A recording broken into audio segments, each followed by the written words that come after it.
Hey, good afternoon, everybody. Thanks for clicking on. As always, I hope you're doing well. Today is going to be a little bit different. I'm not going fishing today at all, but I wanted to get a new video out. First of all, because it's been, I think, almost 2 weeks since I did a video, but also I wanted to try a couple of different things as far as editing that hopefully you guys won't notice the difference, but maybe it'll be easier for me. I also wanted to try and get some audio with this microphone here because I haven't exactly been 100% satisfied with the audio that I'm getting from the cameras that I'm using. I also got a comment from a viewer that while the audio while I was talking and using the external cameras from the cameras was fine in stereo, for whatever reason when I was adding music, the audio was only coming out of one side of his headphones. So I think I know the solution to that. Today's video is going to be to try and fix that as well. So today's video format is going to be a little bit different. Obviously, it's not going to be me fishing, but I wanted to try and do something a little bit different and talk about what, quite frankly, is the dumbest way I've ever lost a lure. And that's what today's video is going to be about. So I went fishing a couple of weeks ago. It was the last day for inland bass fishing. And so I was trying to catch my first bass of 2018 and the last bass of the 2017-18 season. So over the winter I had been driving around to all of these ponds trying to get an idea for what's accessible, what's public, what's not accessible and private. And so on this day I went to a couple of those ponds, and what I found is that some of them had still been frozen over, even though we had had a week of about mid-40s, upper 40s, even low 50s and sunny. But some of them had been thawed out. And so at one of the ponds where it wasn't completely thawed out, I still decided I wanted to try and fish. Well, that's where the dumbest way I've ever lost a lure comes into play. I was fishing a pond that had a little bit of ice in the middle, but the edges were thawed out enough. So I ended up casting over the ice, and well, I'll let the clip speak for itself. Take a look.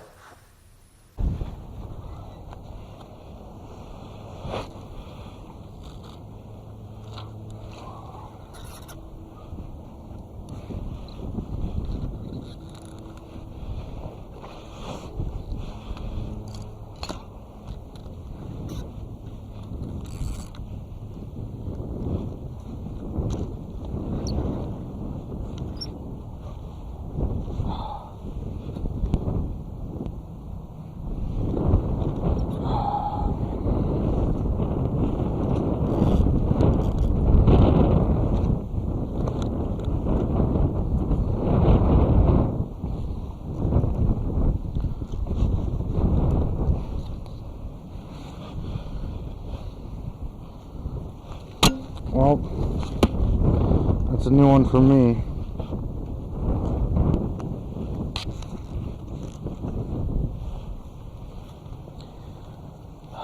I got snagged on the ice. Lost a lure literally to probably a 1/4-inch layer of ice just on the top of the water. So there it is. That's officially the dumbest way I've ever lost a lure. Now, as you can see in one of my earlier videos, and if I can try and find a way to put that little eye up in the corner up there, check out that video as well, where I catch everything but fish.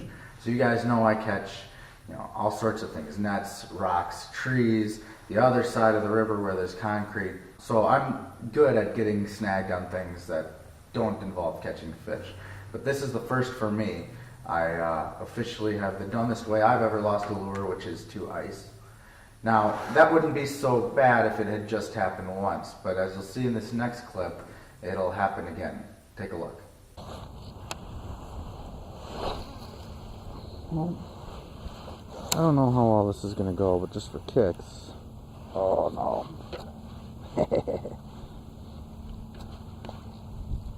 Uh-oh. What did I lose it on?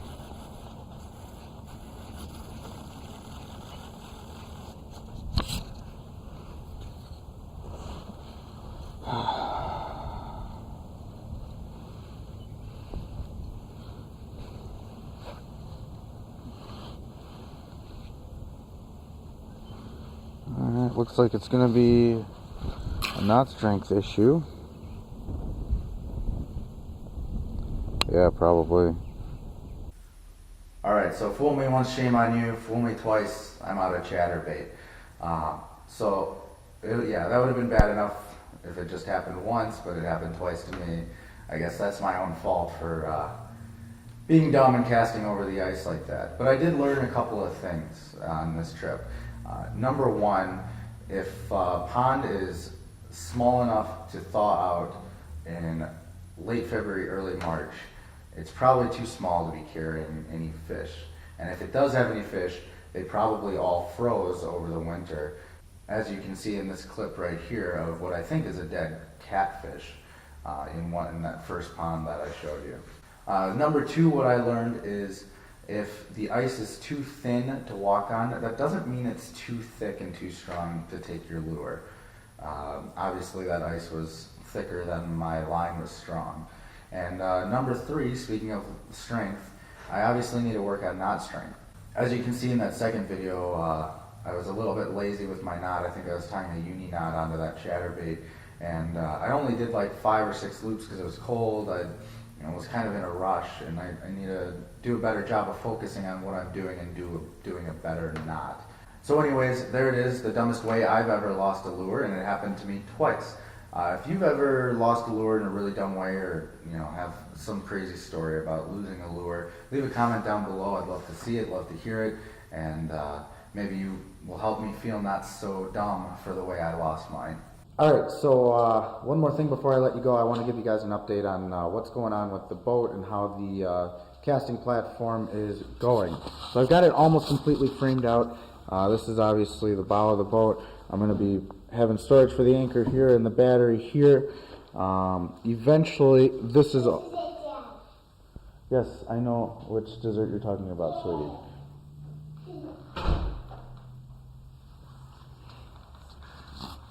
Alright, so I think I talked about the battery already. So down here, I'm not totally done framing it yet. Excuse the cough. But ultimately, there's going to be some storage here as well with some doors. And I've already stood my 200 plus pound... No, please don't eat all of them. Just have like 1 or 2. Yeah, I'll get 2. Okay. Frozen, all the Disney Junior ones are coming on. Fun. Bye-bye. Bye-bye. Okay. Bye-bye. Okay.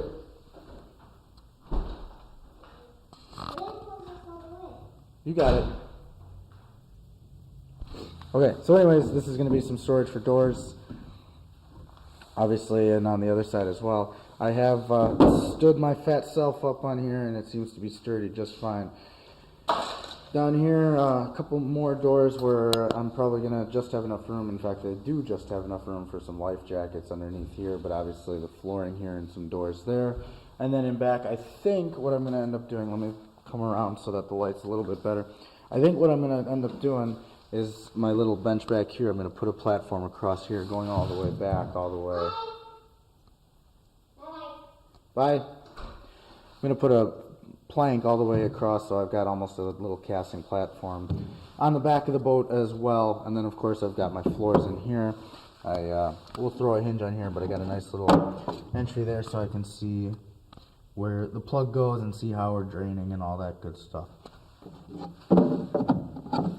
So it's a work in progress. I'm hoping it'll be done soon so that I can move on to the next step, which will be framing out the casting platform itself, as well as the floors here and the casting platform on the back, and then hopefully getting some carpet in and reinstalling my fish finder and all that other good stuff.